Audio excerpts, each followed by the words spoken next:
In this video, I'm going to show you how to add parts to your game and how to start creating a level. So in this obby, we've got rid of the base plate and we have our spawn location. Now we need to add something to jump to.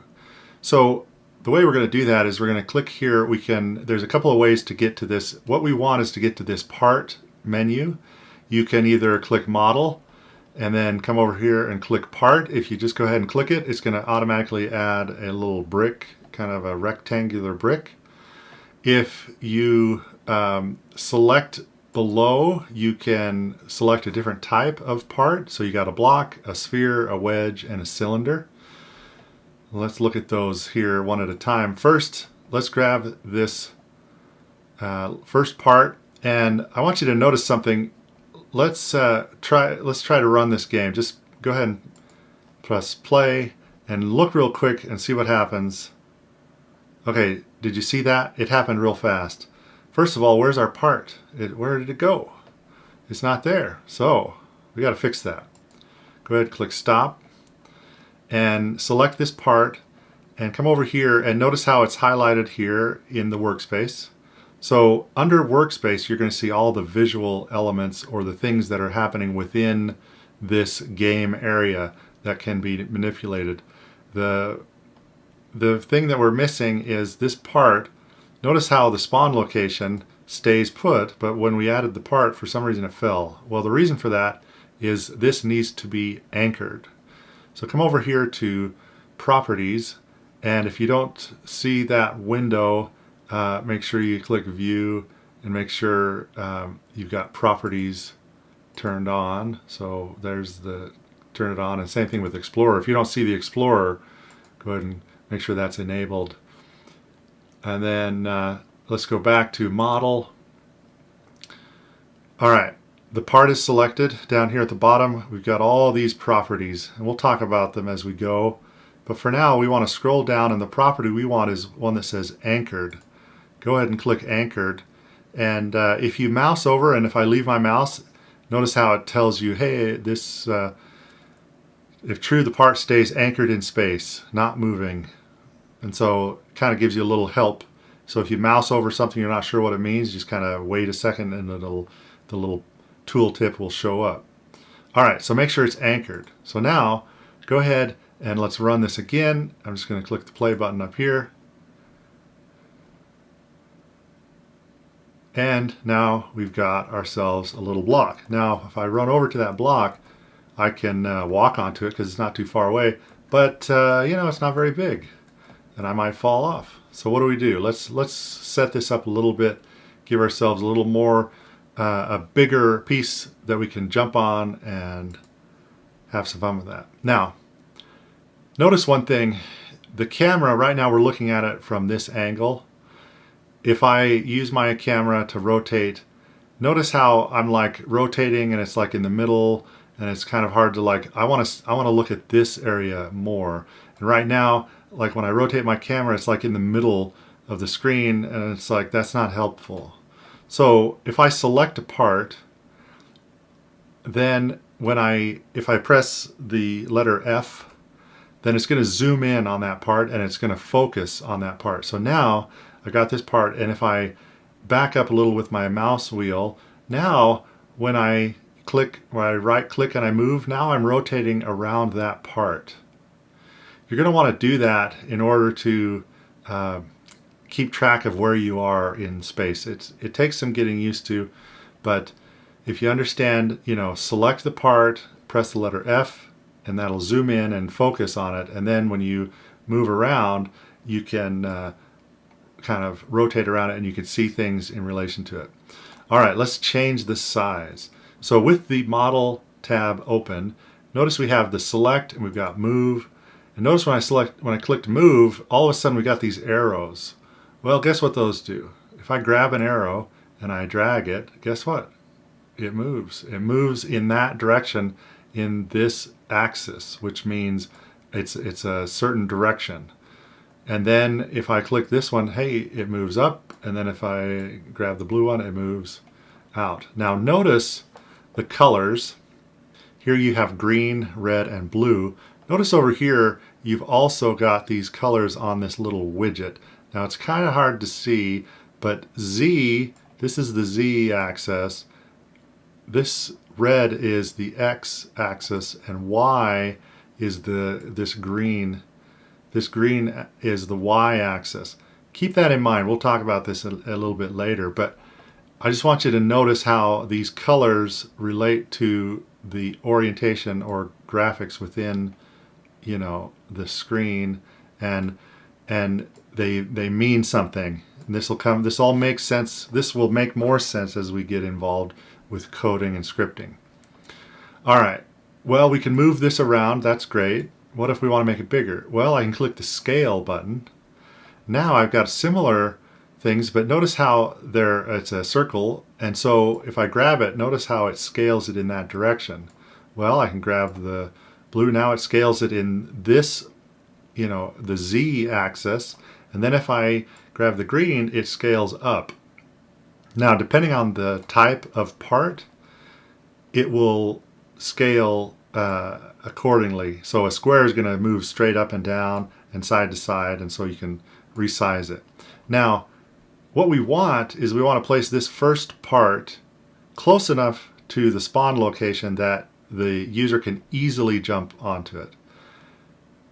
So there's a couple things you can do. You can place it and then you can move your camera, and notice how I'm rotating the camera. And so if I look at it from the side, see how this is where I'm starting and then this is kind of up high? I may not want it to be that high. So I can either like resize it, or if I just want it, I could just move it, and then I could move it like that. Notice how when I'm moving things, it's anchored, or sorry, it's kind of snapping to kind of an imaginary grid. This is helpful when you're trying to line things up so that if you have multiple parts all in a row, you want them to be lined up on the same axis, and notice how they're nice, you know, evenly set up.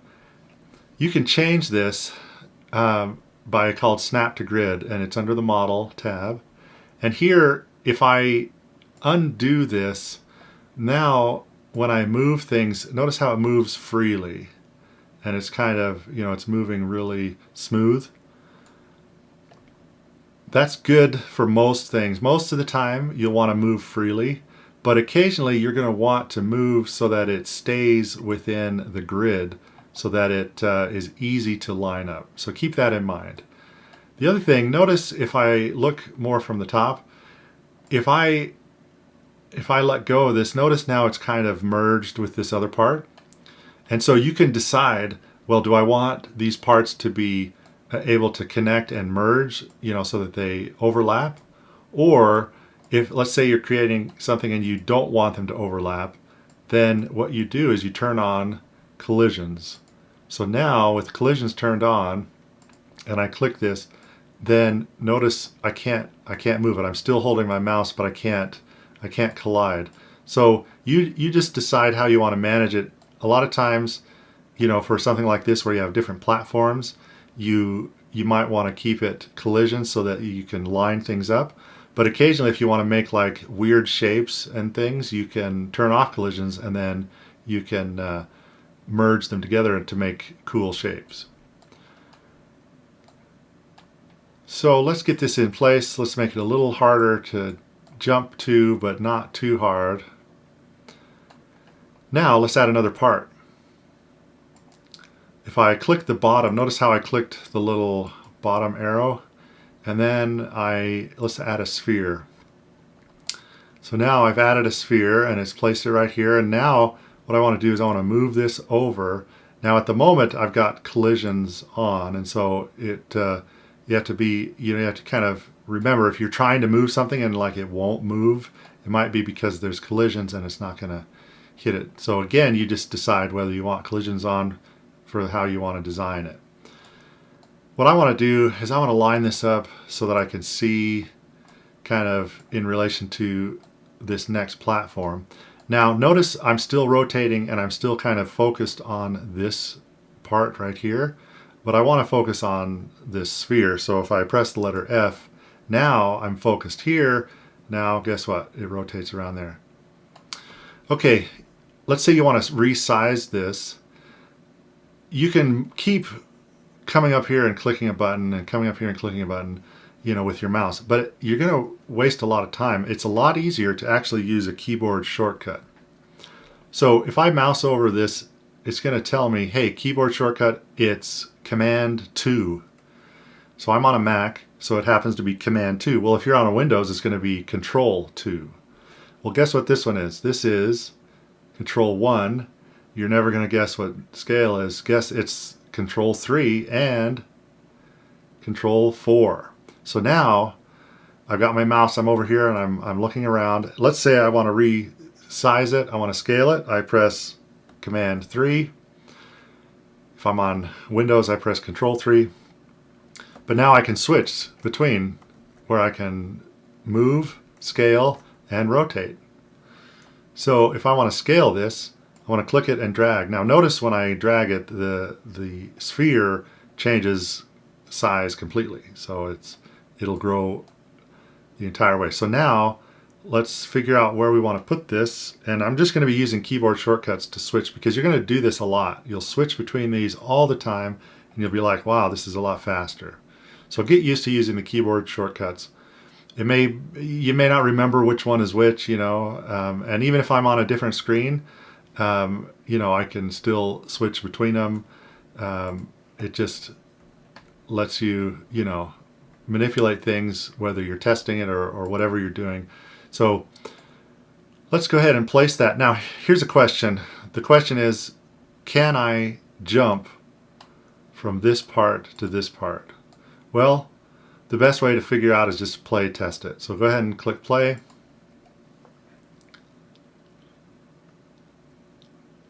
Oh, what happened? Look at that. My sphere is gone. You remember why? Because I forgot to anchor it. Go ahead and select that. Notice it's selected here. Come down here and click anchored.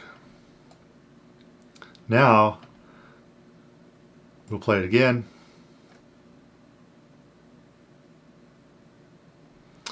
And it didn't fall. Notice it didn't fall. So now I want to run over here and I want to jump.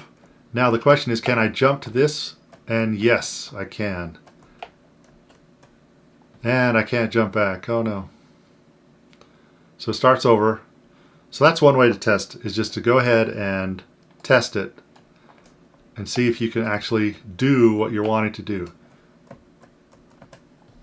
All right. Let's talk about rotation and copying and pasting, duplicating. So I've got these two objects. Let's say I want to add more of them, and I'm going to keep doing. Let's add one more part. Let's put a cylinder out here. Now I can move the cylinder around, and I can grab an object and move it in space, but it's hard to tell exactly where things are in relation to the other objects. And so if I put this over here and I go, oh, it looks like it's lined up, and then I double check and I'm like, okay, now that works. Let's focus in on that. So press the letter F, and then remember you have your W and S key to zoom in and zoom out, so you can use those. And remember you have A to go left and D to go right, and then Q to go down and E to go up. So you got all those keyboard shortcuts. We're gonna become experts here using keyboard shortcuts. So remember, let's rotate this. So if you press Command or Control 4, then it's going to give you these widgets. And notice the colors. Again, everything's related. So this green again relates to the Y-axis, and the red is rotating it in the X-axis, and this blue is for the Z-axis. And what that means is that it's rotating around the X-axis. Remember, actually goes this direction from here to here. But what we're doing is we're rotating around it as if there was this, line through the middle of it. So I can rotate this around. I can rotate it like this. Now, if I want it to be smoother, again, I can I can uncheck rotate, and that way it rotates smoother, and so now I can have more control. And I can either uncheck move, or I can, to snap to grid. It just depends on your preference. So if I resize this now, let's make this a little smaller. If I uncheck the move, it'll resize it. So now I get a little more control.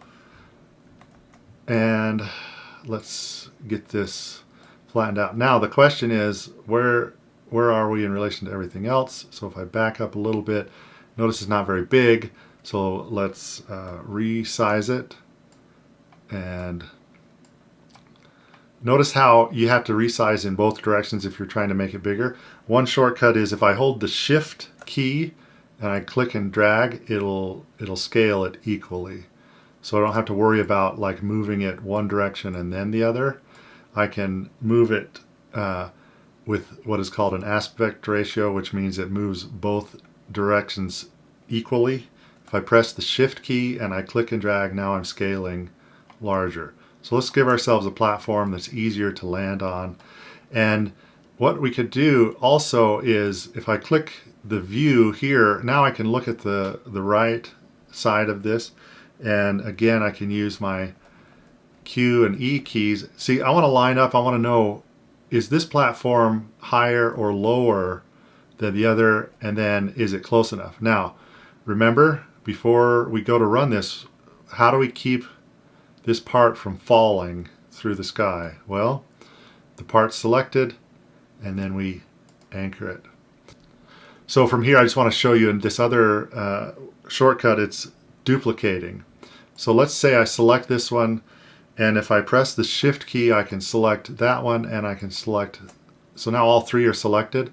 Now right now the scale thing is done. I can just go ahead and click the select, or press Command 1 or Control 1. So now things are selected. Notice how they're all highlighted. I can then move those around, either using, now I can affect all of these together. And then the other thing I wanted to do, so again I press shift and I click. What I want to do is duplicate these. So now press Command D or Control D. And what that does is it duplicates it. And now I've got this whole set. So now I can manipulate these, and I can either move them as a group, or I can click away and I can move them individually. So now if I click from the top, so now I'm looking at the top down, then what I can do is I'm using the Q key to kind of move down and over. So now I want to see where things are in relation to each other. So now I want to click this guy and I want to move him over here, and then get this moved over here, move this one a little further, and then now if I click from the front, press the letter F, I can focus on it and I can see everything. So now what I'm going to do is I want to see where we are in relation to how high things are. So right now this guy needs to move up. So let's say I'm trying to get from these platforms all the way to this platform. This guy needs to go up, and then that looks about right, but now I need to test it. Now when you press Control D, when you duplicate an object, it keeps this properties. So you know how we add a part and then we have to anchor it? Well, these parts are already anchored. Now I've duplicated the part. Well, this is already, if I scroll down, it's already anchored. So that's the advantage of duplicating, is you duplicate the part and then you can modify it the way you want. Let's go ahead and run this.